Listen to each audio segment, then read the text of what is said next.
Naibu Spika, nakushukuru sana kwa kunipa fursa ili na mimi niweze kutoa mchango wangu kwenye bajeti ya Wizara ya Fedha. Nitaanza kwa ombi.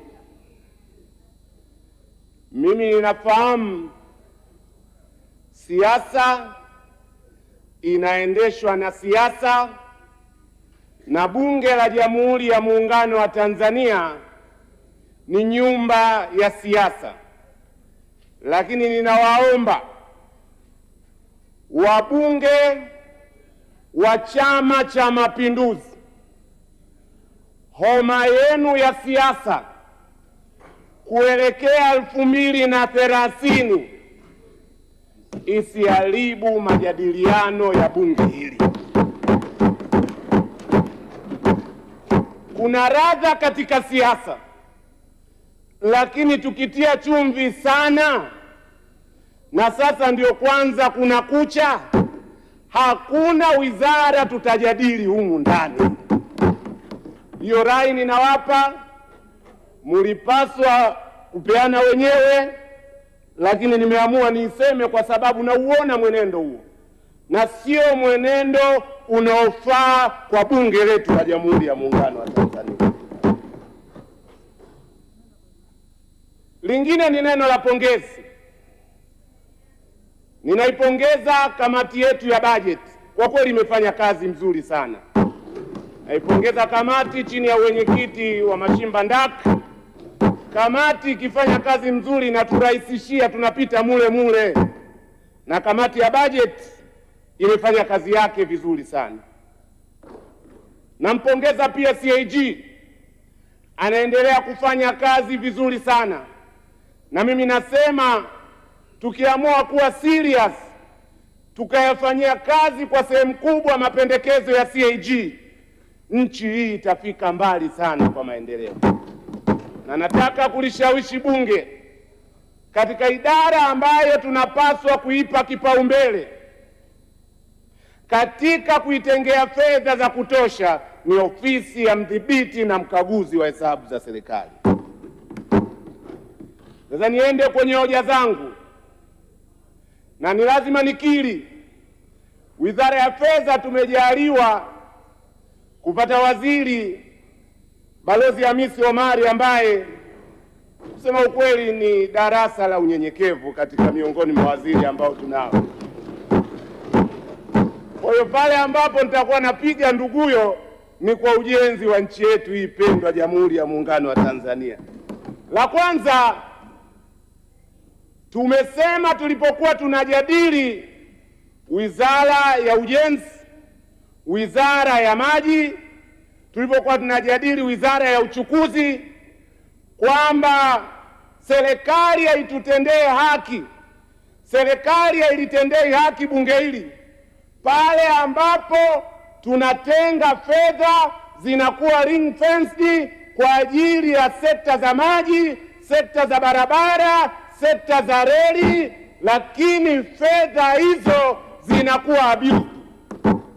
Kamati yetu imependekeza kwa kutoa rai kwa serikali kwamba fedha tukizitenga zisiguswe zikapelekwa kwingine.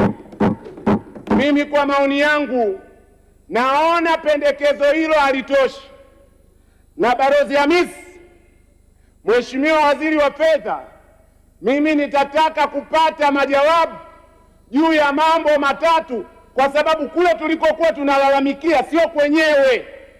Ndio maana sikulalamika kwenye Wizara ya Maji, sikulalamika kwenye Ujenzi, kwa sababu wale ni wanufaika wa fedha hizi. Wahusika hasa wanaopaswa kuwajibika ni Wizara ya Fedha. Nataka majibu kwenye maeneo matatu. La kwanza, nataka kumjua ni nani huyo ambaye bunge linapanga yeye anapangua, bunge linatenga yeye anatengua. Ni Kamishna Jenerali wa TRA? Kama ni yeye tumjue, tumwajibishe. Ni mhasibu mkuu wa serikali? Kama ni yeye tumjue, tumwajibishe. ni waziri wa fedha, na kwa bahati nzuri katika miezi 6 ile ya mwanzo kule, waziri wa fedha ni waziri mkuu, yuko hapa, alieleze bunge hili ni yeye ama ni wewe? Ndugu yangu Balozi Hamisi, ni lazima tumjue nani huyo ambaye bunge linapanga, yeye anapangua, na ni lazima tujue ni kiwango cha gani cha fedha kimekusanywa, ngapi zimeshapelekwa, ngapi zilipelekwa kwingineko kinyume na maagizo ya bunge, na tuelezwe majibu. Serikali ina kauli gani? Ni fedha kiasi gani itazipeleka? Hilo nataka kulijua leo, na nisipolipata majawabu yake mimi nashika shilingi leo kwa ndugu yangu kipenzi kabisa.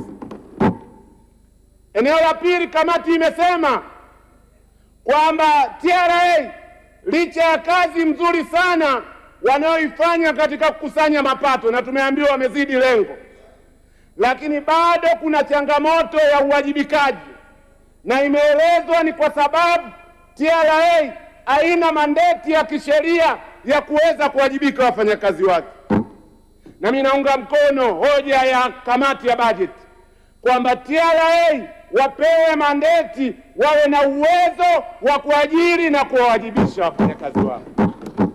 Na ndio sasa napata jawabu kwa nini baadhi ya maofisa wa TRA wanakuwa na viashiria vya ubadhirifu, wanakuwa na kiburi. Ni kwa sababu wanajua hata wakikosea watahamishwa wizara, watapelekwa eneo jingine. Ndio maana ukienda pale bandarini kuna madudu, bandarini kuna wizi, kwa sababu mtu analeta mzigo wake anapigwa danadana, mbele nyuma, watu wanakuwa suppressed, watu wana msongo wa mawazo, wengine wanatelekeza mali zao. Yote hii watu wanayumbishwa waweze kutoa kitu kidogo. Ninaamini tukiimarisha mfumo wa uwajibishaji, watu watajua wakikosea, wakifanya ubadhirifu, wakileta uzembe, watachukuliwa hatua. La mwisho ni juu ya mfuko wa pamoja wa Muungano.